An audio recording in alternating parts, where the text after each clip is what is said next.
Hi there and welcome to another marketing snippet to help you to grow your business. My name is Carl Craig West from Buzz Website Design and Marketing. And today's snippet is all about the number one key to sales success. And it may come as no surprise to some of you watching that the key is follow up. Now, this is something which is grossly underappreciated by almost all small businesses. I'm talking about 90+% of small businesses in our economy. In that, if you want to succeed at sales, you need to get really good at following up with your leads and potential customers. Now, you may have heard that the sales process is a bit like a funnel, which kind of goes like this. So at the very top, you've got lead generation, and this is where people who are sort of vaguely interested, potentially target market, going into the top of your funnel. A little further down, they become prospect. In other words, they've expressed an interest in what it is that you have or what it is that you are offering. And then at the bottom point, they actually become customers. And it's at that point where you've made a sale, and everything else was leading up to that. And one of the biggest frustrations when running a small business is seeing people who are really good at what they do fail at that middle bit. They're particularly good at filling up the hopper. When they get a sale, they're all excited. But that middle bit, which is the nurturing, the proposal, the lead, to the point where they become a customer. Now, I'm not saying that every single lead is going to become a customer. It simply doesn't work that way. But what I want to say here and now is that you and almost all of us can improve our sales success by being far more efficient and effective with follow-ups. So here's an interesting statistic I read a number of years ago that suggested that 4 out of 5 people who inquired about a product or service ended up buying that service at some point in the future. But what is also quite telling is that many of these people don't buy on their first instance of taking a look. It takes them a while to make that decision, especially on bigger ticket items. And we sell websites, we know what that's like. People don't instantly make a decision or don't tend to make an instant decision on buying a website. So it's up to us to make sure that our potential client is taken through a process whereby we're developing the relationship and over time convincing them that we're the right people to buy from. And to be honest, large numbers of people, as a percentage of our leads, actually do.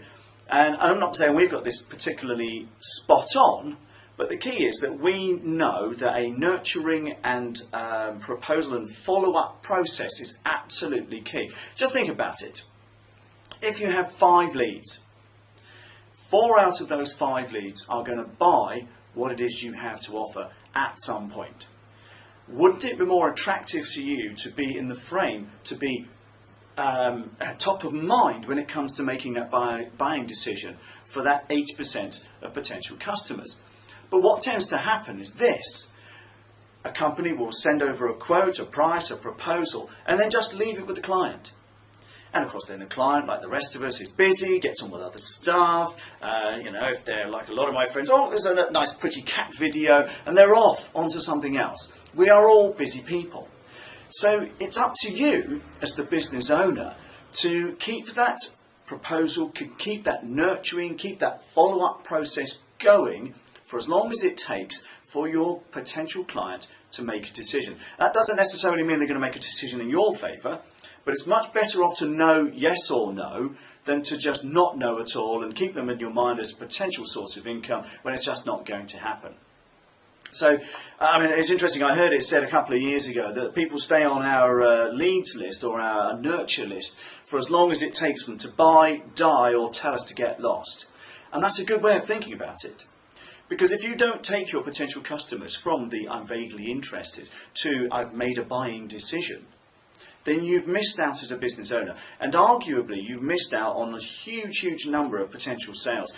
Most small businesses fail to follow up sufficiently to know, let alone be in the picture, to be the supplier, but to even know when a client has made a buying decision. So don't let people off the hook.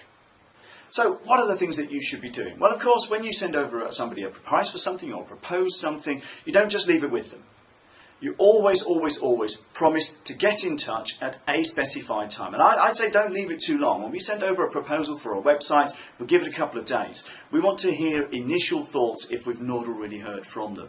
And oftentimes people say, well, I haven't had a chance to look at it, give me a few more days. Great, fine, I'll give you a call, say on Tuesday next week. But in the intervening time, I will send them an email saying, look, if there's any questions you have, please feel free to come and talk to me or reply to my email. By the way, here's some of what our existing clients have said about what we do. If you want to take a look at our portfolio, it's over there on our website, etc. We get in touch and we keep that momentum going. We don't pester people. We're not on the phone to them every single day like some aggressive sales companies I've known. But we do maintain the momentum from when we send over a price to that customer, for as long as it takes them to tell us yes or no. And even when they tell us no, they go onto our email list and we still keep in touch with them, because as I've said in a previous video, just by keeping in touch you can develop sales longer term. So my encouragement, I urge you to get to grips with this, is to develop a follow-up process. Trust me, 4 out of 5 people who express an interest in your product will buy it at some point, or your service or whatever. So don't let anyone off the hook. You are really doing your own business, your own sales volume and your own turnover and profitability a huge disfavour if you let this slide.